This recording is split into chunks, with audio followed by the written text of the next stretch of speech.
There's a lot of things that make a roller coaster good. Intensity, airtime, length, and speed are just some, but some coasters take that to the extreme. The coasters that are on this list are straight OP, whether it be in speed, height, intensity, or other things. They take the things that we love in coasters and turn them up to 11. So without further ado, let's get into the list.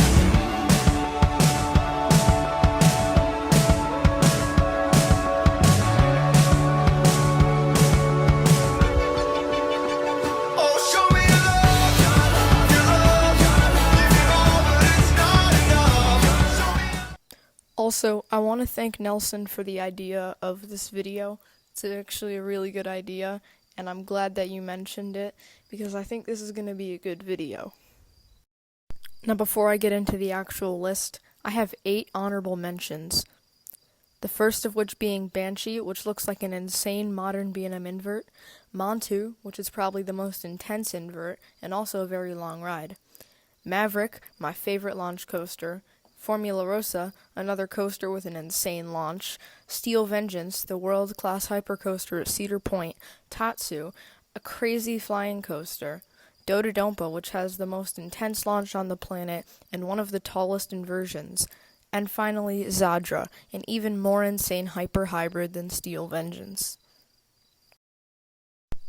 Starting us off at number 10 is Magnum XL 200.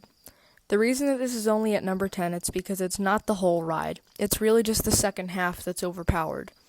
The series of rapid-fire triangle airtime hills that give insane ejector. This is by far the best part of the ride, and without it, Magnum XL 200 probably wouldn't be very good. Aero really knew what they were doing when they built this coaster, and I don't think that they realized that it would still be praised 30 years later for its insane ejector air. Number 9 goes to Wonder Woman at Six Flags Fiesta Texas and Railblazer at California's Great America. The first time I saw real footage of these two coasters, I thought it was sped up. Turns out that the coasters just have really good pacing.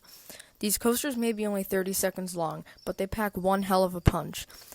I've heard that the airtime on these coasters is insane, and the whip in the back is like nothing else. Knowing this about the two current Raptor clones, I'm excited to see what the new for 2020, now delayed to 2021, Jersey Devil has to offer, since it's much larger.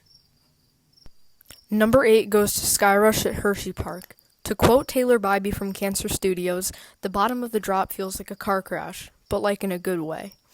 I think that gives you an idea of how insane the ride is. It's crazy intense, has crazy airtime, and it packs it all into a very small space. Hershey Park wasn't expecting to get one of the most overpowered coasters when they went with Intamin for their hyper, which is kinda why they went to B&M to get the hyper they really wanted. Anyways, this coaster looks like insanity, and I really hope I can ride it one day. Coming in at number 7 is Lightning Rod at Dollywood. I'm not talking about any lightning rod, I'm talking about the old lightning rod. The launch had to be weakened for the 2017 season because the old LSMs that they used were very unreliable. Don't get me wrong, the ride still powers through the layout, but back in 2016 it was much faster and more intense. I used to absolutely rip through the layout, and though it's still one of the best wooden roller coasters in the world, I don't think it's as overpowered as it used to be. Number 6 is another one of the best wooden roller coasters in the world. It's El Toro at Six Flags Great Adventure. This coaster is straight OP. Everything it does is just a more insane version of a traditional wooden roller coaster element. Its airtime hills have crazy out-of-your-seat ejector, its turns are very intense, its drop is steep, and it dominates that side of the park. Well, King Dakar is pretty close, but you know what I mean. El Toro hauls through its layout, and there's really nothing else you can compare it to, other than, of course, an Intamin prefab like T-Express or Colossus. Coming in at number 5 is Top Thrill Dragster at Cedar Point. When I was talking about the RMC Raptor clones, I said that they were short but packed a punch. Dragster does the same thing even better. The ride is so quick, but you feel like you just experienced so much more. Between the epic launch, the insane height, and the 400-foot twisted drop, this ride is very overpowered. It's an insane coaster that I think is an awesome centerpiece to the Cedar Point skyline. Coming in closely after Dragster is its sister coaster, King Dakar at Six Flags Great Adventure. King Dakar's taller and faster than Dragster, and though its acceleration rate is higher than King Dakar's, I still feel that Ka's launch is more intense. This is why I put it ahead. It's a crazy coaster that packs in so much into just a few seconds of ride time. Lots of people criticize it for the roughness, but I think it adds to the experience. The launch feels insanely out of control, and the drop is crazy. As you spiral to the ground, the whole train shakes. It's a little sketchy, but Kingda Ka is so overpowered. Coming in at number 3 is Storm Chaser at Kentucky Kingdom. I don't know what Kentucky Kingdom does to grease their track, wheels, or whatever to maintain the coaster, but I swear every time I see this coaster it's hauling. It definitely looks like the best RMC under 150 feet, and it also has an awesome layout. You have a barrel roll drop, a crazy ejector camelback, overbanks, other hills, and crazy elements like a helix, and the famously named Trick Track Double Up. Storm Chaser looks like it packs an insane punch, and it's near the top of my bucket list for coasters.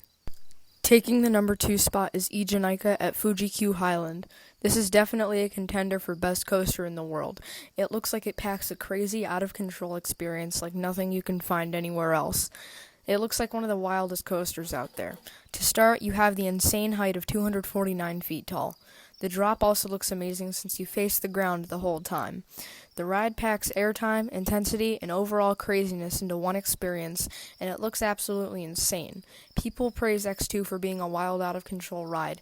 Ejanica multiplies that by 50, with a crazy, awesome, overpowered experience. You might have seen this coming, but the number 1 spot for most overpowered coaster goes to what is often regarded as the most intense coaster in the world. It's Intimidator 305 at King's Dominion. This ride has every factor that makes a coaster good, and makes so much more out of it. Standing at 305 feet tall, it's one of the tallest roller coasters in the world. Traveling at 90 miles per hour, it's one of the fastest in the world. And packing in over 5,000 feet of track, it is a long ride. I-305 is the king of intensity. The original first turn was too intense. It had to be reprofiled after the first season of operation.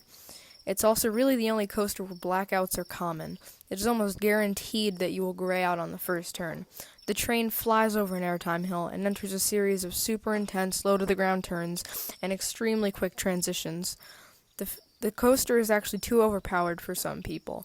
I guess a coaster that commonly causes blackouts is not good for advertising.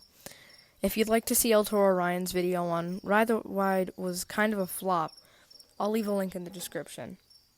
Also, be sure to comment your thoughts on this video. If you think I missed a coaster, please tell me. Anyways, this is CT Coasters, signing off.